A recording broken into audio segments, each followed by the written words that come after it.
కాళ్లలో నొప్పి, నరాల వాపు వంటి లక్షణాలతో బాధపడుతున్నారా? వెరికోస్ వెయిన్స్ లో అత్యాధునిక చికిత్స ఏవిస్ వాస్కులర్ సెంటర్. నమస్తే రమగారు. నమస్తే జయ. చందమామ కథల్లో నుంచి ఏదైనా ఒక కథ. చందమామ కథ అంటే, ఒక ఊళ్ళో ఒక బ్రాహ్మణ ఆయన, అంటే ఒక ఆయన చదువుకున్నాడు బాగా, బ్రాహ్మడు అని ఖచ్చితంగా చెప్పడానికి వెళ్ళేది, విద్వాంసుడు అని, చాలా తెలివైనవాడు. ఆయన ఏదో బిజినెస్ పెట్టాలనుకున్నాడు, వ్యాపారం పెట్టుకోదలుచుకుంటారు కదా. వ్యాపారం పెట్టాడు, ఒక కొట్టు అద్దెకి తీసుకున్నాడు. ఆయన అక్కడ కూర్చునేవాడు. బోర్డు ఒకటి రాయించాడు. ఏం రాయించారంటే బోర్డు, ఇక్కడ వివేకం అమ్మబడును, వివేకం అమ్మే బిజినెస్ మొదలు పెట్టుకున్నాడు అనమాట. తెలివితేటలు అమ్ముతారు. తెలివితేటలు ఎలా అమ్ముతారు చూడాలి. అయితే ఆ ఊళ్ళో ఒక సంపన్న వ్యాపారి ఒక ఆయన ఉన్నాడు. ఆయనకి ఒక కొడుకు ఉండేవాడు. వాడు కొంచెం 17-18 ఏళ్ళ వాడు. వాడికి సరదా వాడికి. వాడు ఏం చేశాడంటే ఈ బోర్డు చూసి ఏమిటో ఈ వివేకం కనుక్కోవాలని వెళ్ళాడు షాప్లోకి. వెళ్తే అడిగాడు, ఎంత, ఏమిటి, ఎలా అమ్ముతారు, మీరు ఏం చేస్తారు అని. మీరు ఏమన్నాడంటే, ఆ విద్వాంసుడు చెప్పాడు, రూపాయికి ఒకటి అమ్ముతాను వివేకం. 5 రూపాయల వివేకాలు ఉన్నాయి, 10 రూపాయలవి, 1000 రూపాయలవి, 100 రూపాయలవి, 50 రూపాయలు, ఇట్లా రకరకాల రేట్లలో ఉన్నాయి. నీకు ఏ రేటుది కావాలో చెప్పమన్నాడు. వీడేమనుకున్నాడు, ఎంతో రేటుది ఎందుకు, అసలు ఇది ఎలా పనిచేస్తుందో చూడాలి కదా అని, 1 రూపాయి వివేకం కావాలండి నాకు అన్నాడు. సరే, ఆ రూపాయి తీసుకుని ఈయన కాగితం ఇచ్చాడు. వాడికి కాగితంలో ఏముందంటే, 2 బలవంతుల మధ్య దూరద్దు అని రాసింది. ఆ కాగితం పుచ్చుకొని ఇంటికి వెళ్ళాడు. ఇంటికి వెళ్ళేసరికి అప్పట్లో రూపాయి అంటే పెద్ద అమౌంట్ కదా.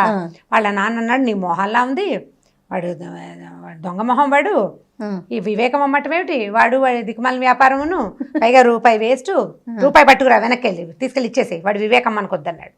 సరే, తీసుకెళ్ళి మా నాన్న వద్దంటున్నాడండి, మీరు తీసేసుకుంటున్నాడు అనేసరికి ఆయన అన్నాడు, సరే, కానీ నేను ఈ వివేకాన్ని నువ్వు చదివేసావు, దాన్ని వాడకూడదు, నేను వాడను అని ప్రామిస్ చేస్తే నువ్వు రూపాయి నీకు ఇచ్చేస్తానన్నాడు. సరే, కుర్రాడు ఏం చేశాడు, చీటీ చేసి మీ వివేకాన్ని నేను వాడుకోనండి, అవసరమైతే మళ్ళీ వస్తానని చెప్పేసి తన రూపాయి తాను తెచ్చుకున్నాడు. అయిందా? ఈ కుర్రాడు వాడు దాని వాడు రోడ్ల మడిపడి తిరుగుతుండేవాడు. వాడికి ఆటకైతాను సరదాగా తిరిగేవాడు. ఆ ఊళ్ళో ఒక నగల వ్యాపారికి ఎక్కడి నుంచో ఒక పెద్ద రత్నాల హారం వచ్చిందట. ఒకటే హారం వస్తే ఆ హారాన్ని రోడ్డు మీద పెద్ద షోకేసులో పెట్టి అమ్ముతున్నాడు. అతను పెట్టాడు అమ్మకానికి. పెట్టేసరికల్లా ఆ ఊరి రాజుగారికి 2 రాణులు ఉన్నారు, 2 భార్యలు. ఆ 2 రాణులు ఆ వస్తువు చూశారు, ఎంతో బాగుందని తమకే కావాలనుకున్నారు. వాళ్ళు ఏం చేశారు, చెరుకో దాసిని 1,00,000 రూపాయలు, 1,00,000 వరహాలు డబ్బిచ్చి వస్తువు కొనుక్కురమ్మని పంపించారు. ఇద్దరు పంపించారు. తీరా వీళ్ళిద్దరూ వెళ్ళేసరికల్లా వాడేమన్నాడు, ఒకటే వస్తువు, ఎవరికి కావాలో వాళ్ళు తీసుకోండి అన్నాడు. 2 మాకు కావాలన్నారు. రాణిగారులు కొట్టుకోకపోయినా వాళ్ళ దాసులు 2 కొట్టుకుంటూ ఉంటారు. మా అమ్మగారు గొప్ప అంటే మా అమ్మగారు గొప్ప అని. అక్కడి నుంచి నేను ముందు వచ్చాను, మేము నిన్న ముందు మా రాణిగారే ముందు చూసారని ఒకటి, నువ్వు చూసినా సరే మేమే తీసుకుంటామని ముందు మేమే చెప్పాము, ఇవాళ నీకంటే 5 నిమిషాల ముందు నేనే వచ్చానని రెండోది. వీళ్ళిద్దరూ చెడామడా పొట్లాడుకున్నారు. ఈ వ్యాపారస్తుడికి విసుగుబుట్టి నగల వ్యాపారికి, మీ 2 కొట్లాట తేలేక అప్పుడు రండి అని వాళ్ళిద్దరిని తోలేశాడు. వాకిట్లో మరి కొట్టు బయటంతా ఈ గలాభాగా ఉంటే జనాలు ఎవరిది వస్తారు, కొట్టులోకి పంపించేశాడు. ఈ దాసీలు 2 పోయి రాణిగారికి చెప్పారు. రాణిగారులు 2 ఈ తగాదాన్ని రాజుగారి దగ్గరికి తీసుకెళ్లారు. నేను ముందు చూశానంటే నేను ముందు చూశాను, నేను ముందు వెళ్ళానంటే నేను ముందు వెళ్ళా, ఈ తగాదా తెగలేదు. ఈయన అన్నాడు, సరే, ముందు ఎవరు వెళ్ళారో చెప్పడానికి ఒక సాక్ష్యం ఉందా? నగల వ్యాపారి నాకు తెలీదు, నేను చూడలేదన్నాడు. ఈ అమ్మాయిలు 2 దాసీ అమ్మాయిలు ఉన్నారుగా, వీళ్ళిద్దరు ఏమన్నారంటే, ఫలానా శెట్టిగారి అబ్బాయి కుర్రాడు ఉన్నాడు కదండి, వాడు అక్కడే నుంచున్నాడండి, ఈ చోద్యం చూశాడు వాడని చెప్పారు. వాడు నిజంగానే అక్కడ నుంచున్నాడు. వాడిని పట్టుకొచ్చారు. ఇప్పుడు వాడికి ఏం చెయ్యాలో తెలియలే. సో గుర్తొస్తుంది వివేకం.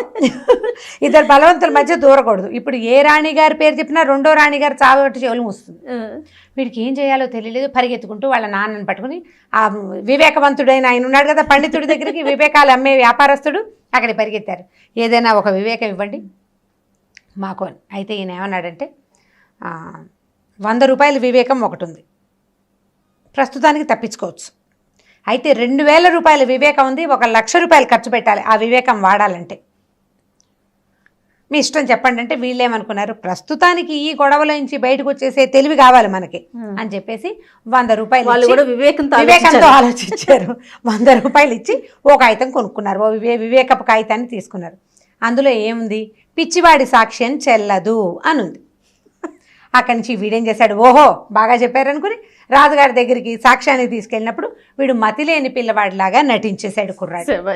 నటించాడు. మరి వివేకాన్ని చెప్పింది కదా, వివేకంతో నటించాడు. నటించగానే రాజుగారు నాడు మీ బొందలా ఉంది, వీడిని తెచ్చారు, వీడికి తెలివి లేదు, మతిలేని పిల్లాడు, వాడి సాక్ష్యం చల్లదు, సాక్ష్యం లేదు, గీక్షం లేదు, ఆ హారం మనకొద్దు, మీ ఇద్దరు నోరు మూసుకోండి అని దాసిల్ని తిట్టి రాణిగారులని యథాశక్తి మందలించి ఆ పూటకి న్యాయస్థానాన్ని మూసేశారు. అయితే ఈ కుర్రాడు ఇంటికి వెళ్ళిపోతూ నార్మల్గా వెళ్ళిపోయాడు. వెళ్ళేసరికి ఈ దాసీలు ఇద్దరు, వీడు దొంగ వెధవా, వీడు అబద్ధం చెప్పాడు, వీడు నిజానికి పిచ్చివాడు కాదు, వీడు మన తగాదా తీర్చకుండా దొంగ నటన రాజుగారి ముందు నటించాడని పగబెట్టేసుకున్నారు వీడి మీద. వాళ్ళకి అర్థమైపోయింది. ఎందుకంటే వాడు మామూలుగా రోడ్ల మీద తిరిగేవాడు, రాణిగారులు అంటే చూడరు కానీ దాసీలు కనపడుతూనే ఉంటారు కదా. ఏదో పని మీద బజార్ వెళ్తే ఈ కుర్రాడు ఆటకైతే 18 ఏళ్ళు వాడు విజిలేయటం వేషాలు వేస్తూ ఉంటాడు, వాడు నార్మల్ కిడ్ అని వీళ్ళకి తెలుసు. అక్కడి నుంచి వాళ్ళు ఏం చేశారు, వాడు కనపడ్డప్పుడల్లా నీ అంతు చూస్తాం, మా రాణిగారు నీ సంగతి చూస్తుంది అని వాడిని బెదిరించేవాళ్ళు. వీడికి ఏం చేయాలో తెలియలే. ఏ రాణులు ఇద్దరికీ కోపంగా ఉంది తన మీద, రాణులకున్నా లేకపోయినా దాసీగణానికి హెచ్చుగా ఉందన్నమాట. వీడు బాగా ఆలోచించి ఏదైనా ఉపాయం కావాలని మళ్ళీ వెళ్ళాడు. వెళ్తే ఈయన ఏమన్నాడంటే, నేను ముందే చెప్పా కదా 2000 రూపాయల వివేకం ఉంది, కొనుక్కోండి, కానీ 1,00,000 ఖర్చు అవుతుంది దానికి, మీరు ఆ వివేకాన్ని ఇంప్లిమెంట్ చేయాలంటే 1 lakh అవుతుంది అన్నాడు. వీళ్ళు వద్దనుకుని మానేసుకున్నారు. వద్దనుకుని మానేస్తే ఒకరోజు రాణివాస నుంచి ఒక ఆయుధం వచ్చింది, నీ అంతు చూస్తాం, మాతో పెట్టుకోవద్దు, ఇలాంటి వాక్యాలు రావడం మొదలెట్టినాయి. 2 రోజులు 3 రోజులు వీడికి భయం పట్టుకుందనమాట. 2-3 రోజుల నుంచి కాగితాలు వస్తున్నాయి. ఈ దాసీలే వీడిని బెదిరించి వాడితో నిజం చెప్పించడానికి చేశారు. రాణిగారుల హస్తం కొద్దిగా ఉంది, ఎక్కువ లేదు. వీడికి ఆగలేకపోయాడు. నాన్న ఏదైనా సరే ఇందులోంచి తప్పించుకోవాలి, మొట్టమొదట గనక ఆ వివేకాన్ని నేను వాడుకుంటుంటే వాళ్ళిద్దరూ పోట్లాడుకుంటున్నప్పుడు నేను అక్కడ నుంచోకుండా ఉండేవాడిని. మొదటి వివేకం వాడుకుంటే ఇద్దరు బలవంతుల మధ్య దూరద్దు అన్నప్పుడు వాళ్ళిద్దరు పోటాడుకుంటూ నాకెందుకు వచ్చిందని నేను వచ్చేసేవాడిని. కానీ మనం ఏం చేసాము, రూపాయి వెనక్కి తీసుకుంటూ ఈ ఇంప్లిమెంట్ చెయ్యము, ఈ వివేకాన్ని వాడుకోనని చెప్పాను. కాబట్టి నా బుద్ధి ప్రకారం నేను అక్కడ నుంచున్నాను, దానివల్ల ఈ బాధ అంతా వచ్చింది. కాబట్టి ఈ వివేకవంత పండితుడి యొక్క వివేకాన్ని మనం కొనుక్కుని వాడాల్సిందే, నాకు భయం వేస్తుందని వాడు ఏడ్చి గగ్గోలు పెట్టాడు వాళ్ళ నాన్న దగ్గర. సరే నాన్న కొడుకు పోయారు అక్కడికి, మళ్ళీ వెళ్ళారు. మరి ఏం చేస్తారు, వీళ్ళ నుంచి తప్పించుకునే మార్గం లేదు. మరి వెళ్ళేసరికల్లా ఆయన వాళ్ళు ఏం చేశాడంటే 2000 రూపాయలు తీసుకుని డబ్బాలో పెట్టుకున్నాడు, ఒక కాగితం ఇచ్చాడు. ఆ కాగితం మీద ఏముందంటే, ఆ హారం నువ్వే కొని రాజుగారికి బహుకరించు. మరి 1,00,000 రూపాయల హారం. ఈ వ్యాపారస్తుడు ఏం చేశాడు, రాజుగారికి ఆ సంవత్సరానికి ఒకసారి ఏవో గిఫ్ట్లు ఇస్తారు కదా, మహారాజులకి గిఫ్ట్లు ఇచ్చే విధానం ఉంది కదా. మామూలుగా అయితే ఏ 5,000 10,000 పెట్టును, ఇప్పుడు చచ్చినట్టు ఇంకేమీ దారలేక ఏం చేశాడు, మొదటి రూపాయి వివేకాన్ని వాడుకుంటే 1,00,000 రూపాయలు ఖర్చు అయ్యేది కాదు. వెళ్ళి ఆ హారాన్ని కొన్నాడు. కొని రాజుగారికి తీసుకెళ్ళి అప్పచెప్పేశాడు.